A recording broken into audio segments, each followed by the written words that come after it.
post. Nakoze playback. That was live. It looked. Since we do concert is Chris Brown. Sawa nyine. One of the greats ever. Nimukisha concert is Aneyo Wahertina. Those are called loops. You loop, you know, and then and then you sing over it. So maybe you need some more cardio when that's on uta. We did what we had to do, and I think we need to be saba. Also on Roboden's Gongo. Yo. Do playback. Not at all. I want to buzz. If you're going away, you need to be honest, when you're in a comedy crowd, with the crowd. So now, kandi Godfather nta kintu The Ben rega ndumufana. The Ben ndamukunda bro. The Ben ndamukunda. Mwivuga ngo uburetse ntumbwire ko abantu banze gucana amatara wallahi. Ndashaka kumenya umuhanzi bacaniye amatara ya telefone ninde hagati ya Bruce Melody na The Ben. Uburetse gato bayacaniye The Ben kandi wari uhari tega amatwi atabaharise bayacaniye The Ben ariko reka dukoreshe ibikorwa dukoresha ibigambo.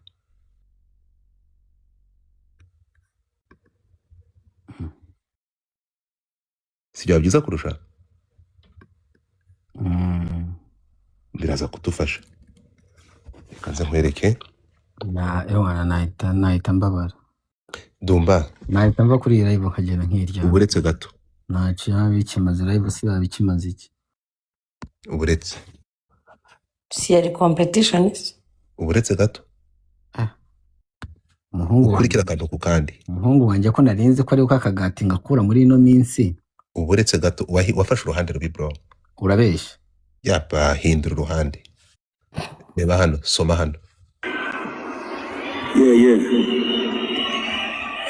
yavukiye mu mujyi wa Kampala. reka amatwi ikindi reka dukomeze avuka ku itariki 9 z'ukwezi kwa mbere umwaka nishaka sindi buvuge murawuzi wumve amaze gutwara awards zirenga izo utekereza wumve muri 2008 kugeza 2025 niwe muhanzi wa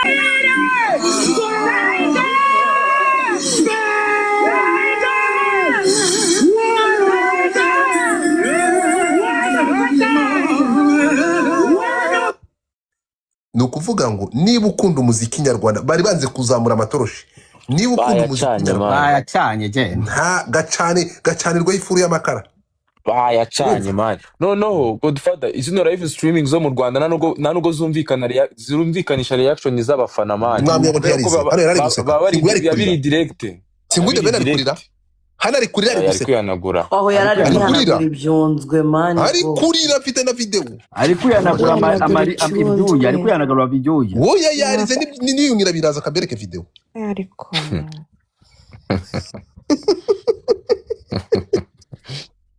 nibyo Dumba yakubwiraga wowe tutangira gusebanya man nta gusebanya mfite twumvikane. So Dumba urabibonye ko kigira fact kirasebanya gusa. Ndabaza reka ibyo ngibyo uyu The Ben wawe urukumva The Ben uremera wumvisha introduction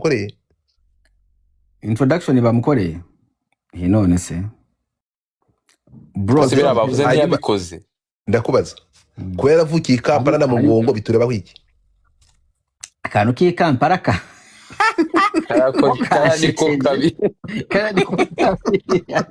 karaniko kabi kabisa ariko rero na kagadi fata très important kuri the magic so twemeranye ikintu kimwe urumva The Ben arantengushye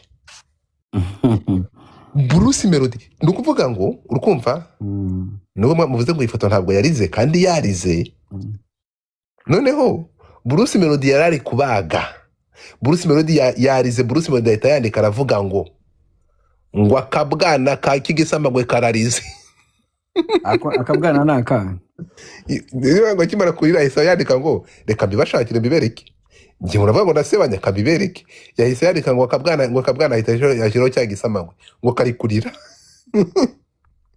koci Gael ahita agenda kubagira Beni aravuga ati harya mwaravuze ngo turashobora tugahomba. Wera maravuga njyewe Oya si njyewe wabyanditse se uno munsi none oya wagiye ukareba se The Ben ko ataririmbye ngo barashobora bagahomba yabivuze The Ben yarabiririmbye muri ya ndirimbo nari nabibukije rero no munsi no The Ben yaravuze ngo barashobora bagahomba uyu munsi rero agomba kubasubiza ubwo nawe rega ntawe nta The Ben hawe nta The Ben icyo mvuga ni kimwe rero nyumva kuri iki kintu nani Muyoboke yamaze kureba ibibaye abonye abafana bari kugenda Muyoboke ngo agira taramburema yikubita hasi batwara CH kanihwari oya Muyoboke afite ibibazo uko niko kuri ngo shiraho introduction ya Melody abafana bari baranyandikira bambwiye Yesu Kristo uzi ikintu bamuvuzeho ariko kuko yarabizi ko murabizi rakinze Imana nawe na Anita Pendo uzi ukuntu byagenze kandi Lucky ni umufana wa Bruce ariko Anita ni uwa Ben reka uzi ukuntu byagenze barakubeshya uzi ukuntu byagenze Bruce Melody yarabizi ahise yizana bayi musibi kandi ikindi kintu by the way ugomba kumenya hari akantu kabayemo hariya Titi Brown ashobora ko Titi Brown niwe yumva ibi bintu nkanjye we naje gusanga uba wibereye mu gusaba amagifti hari akantu uvuze ngo iki sorry mvuze nabi sorry umbabarira ntabwo uvuze nabi cyane navuze ati Titi Brown niwe wumva ibi bintu cyane we nabonye uba wibereye mu gusaba amagifti ni ukuvuga ko ibintu byagiye ku 8 babwira ngo kugeze kuri 10 nyagusaba mwigufwa we mungeze ku bihumbi 10 mubari mungeze ku yakomeza inyiherera ariko nade mwangeje ku bihumbi 10 mu kanga gasuzuguro ariko buriya ko twumvishije intro ya The Ben murabyumva gute twumvishije niya Melody urumva hari ukuntu kivuga hari ukuntu hari abantu iyo mugiye gukora live hari abantu bumva live hari abantu bazi live cyane cause iki gitaramo cyari cya live no The Ben ntabwo yari bafiteho access last year niwe yakoresheje abitwa abantu z'aba symphony band symphony ntabwo yari ifite uburenganzira bwo gucurangira The Ben kandi symphony niyo yacurangiye The Ben last year sibyo Titi niyo symphony yacurangiye noneho symphony ko Gael arayigura symphony ntabwo yashoboraga kugenda gukorera The Ben nukuvuga ko Bruce Melody yari afite symphony idashobora gucurangira The Ben ibintu bya Bruce Melody nibyo byashoboraga kuba bitwika neza nkuko byari bimusha ako kantu nayije kukumva njyewe nahise mbivamo nubwo nongeye gukora promotion kintu ngukundira uvugisha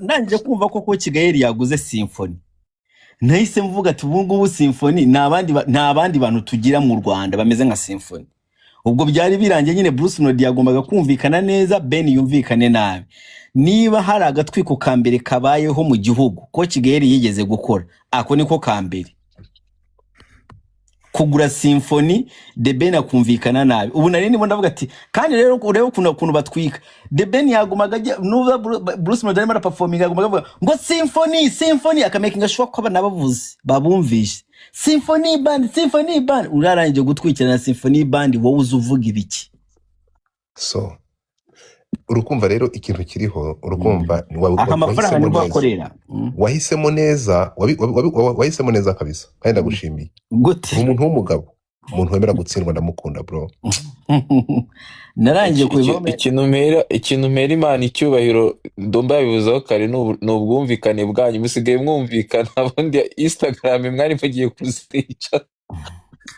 musigaye muzi kuganira ndomba yabivuze ati Godfather dusigaye urimo neza Godfather nawe imbere yarakoroganaga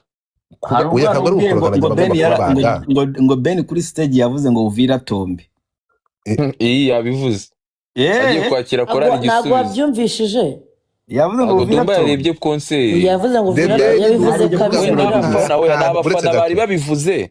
N'abafana babivuze Brenda bisubiramo kuri miko. Kubera ko umva iriya ikintu korali ugomba yari kumenya yakiriye ni y'abanyamurenge. urumva Dumba Ni Dumba ikintu ugomba kumenya y'abanyamurenge. ni iki ikintu ugomba kumenya ni iki ngiki The Ben iyo binaba ngombwa ko asubiramo indirimbo ya gisupusupu yari kubikora kuko yari ari mu mazi abira ariko ndashaka kukumenyesha ko ni ukuri kw'Imana ibya Bruce Melody Viratombe nuko aho uri atamenye ko hose bageze yumva aya Kampala magambo. Bruce Melody aho ari hose yumva aya magambo. Bruce Melody uririmba n'ijwi rinyorotse ryiza riri soft riri sweet siryo yakoresheje uno munsi. oya Bruce yasaga Melody nk'umuntu wari urushye cyangwa wari unaniwe yazaga nk'umuntu atabyitayeho cyangwa cyaje gisinze. We Bruce Melody ushobora kuba wazi wanyweye gasinde nyabugogo cyangwa usinde kakwi ku furuti ntabwo ariko kuri ibyo gusinda byo simbizi ariko ashobora kuba yararwaye cyangwa ananiwe kubera ko yamaze nashaka abe yari ari gusinzira yabakomye iki yadukomye ibiki bro mwemeye nawe bari Dumba nawe ubwabo erega nuko Dumba nuko nawe nyine ugira umutima ukomeye iyo wafashe nturekora ukuri uri kukwivugira n'ukuri kw'Imana du ukuri uri kukuvuga which is okay nta n'igitangaza kirimo kandi burangiye mu mugabo nta kintu abaye yarasinze abantu bari barabivuga ati Bruce yari yinywereye muragasinda nyabugogo muragasinda amazi icyambere ko yasinze se ushobora kuba Bruce Melody yaje mbwira entourage ya Bruce Melody yarinde Kadafi bro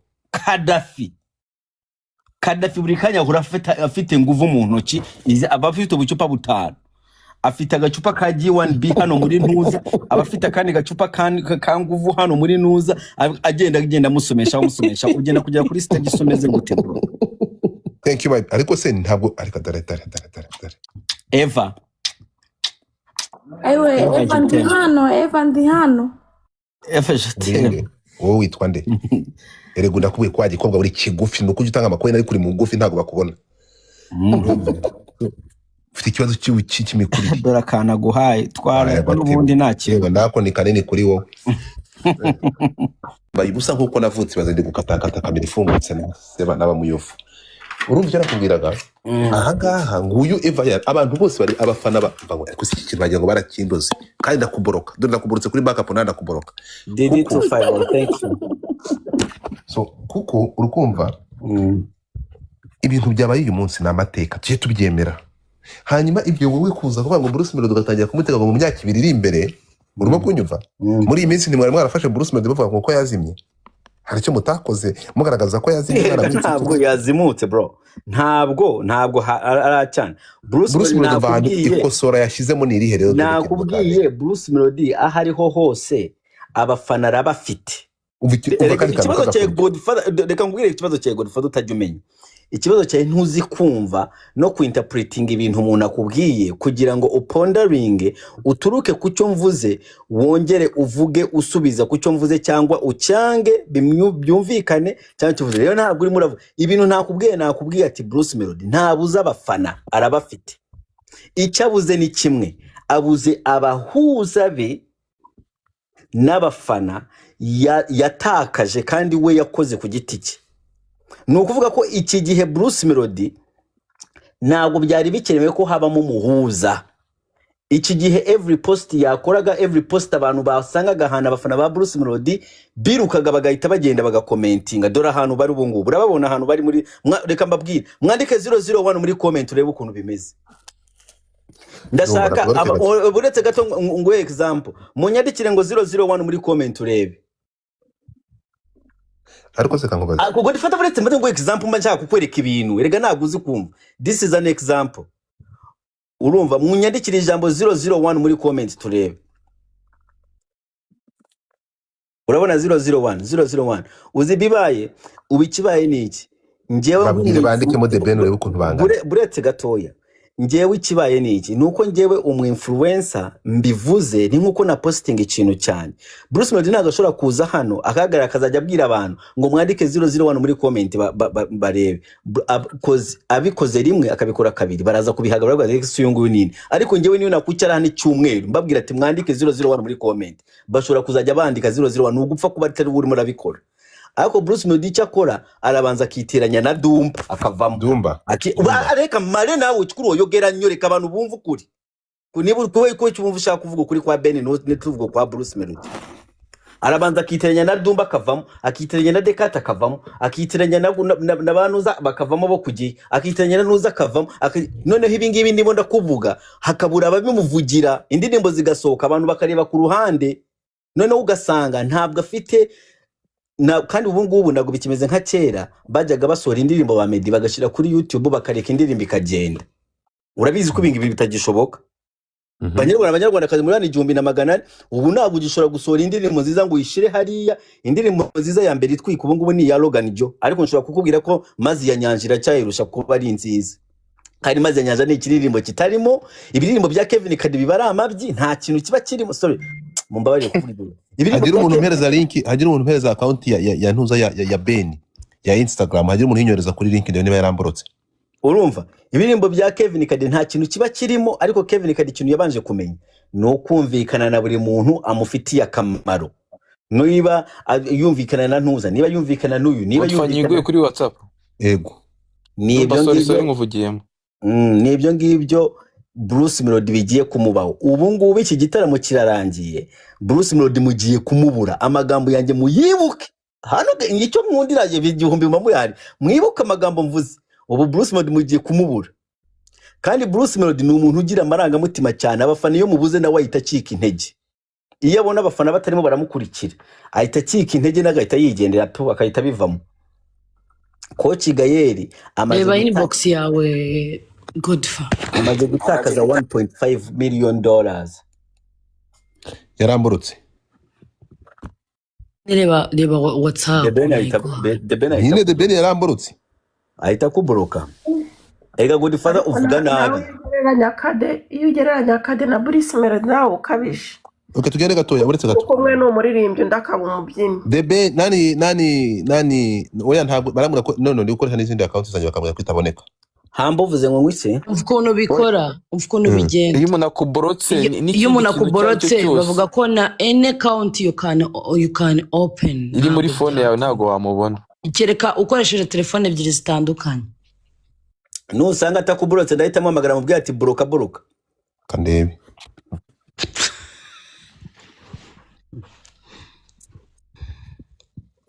Aho da ni umuhanzi da. Ese ibyo mwavugaga Hambo ngo waje kumvuga hano wamvuze iki? Okay, reka mazi Hambo. None se do gisa cy'inganzo wumvishije atakirimo neza. Gisa cy'inganzo yaje yambaye ibiki? Gisa cy'inganzo buri gihe, gisa cy'inganzo azikuririmba buri gihe abaza kubikora. Ndabaza bira bintu yaje yambaye nibiki? Ega Gisa nawe amaze igihe atabirimo neza, ntabwo yagaruka ngo agaruke nk'umuntu utwika. Bagomba kugaruka rero yasa nk'umuntu umaze iminsi atabirimo. Ahubwo umuntu nakunze cyane ni Jesse, umuraperi. Hatwitse pe. Dumba 001 Jesse ndi 001 ndi Bruce Melody.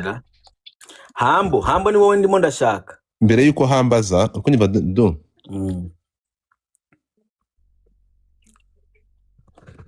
Godfather arimo arajya kureba ko batamuborotse. Reka ibaze ibintu byabinshishikaje. Reka nze nkwereke hano. Ndafata indi account. Ko ufite telefone irenze imwe reka njye mu yindi telefone. Reka guhangana wana, reka guhangana. Mpangana nande n'uyu nguyu ngiye ndarira se. Reka nkwereke Dumba.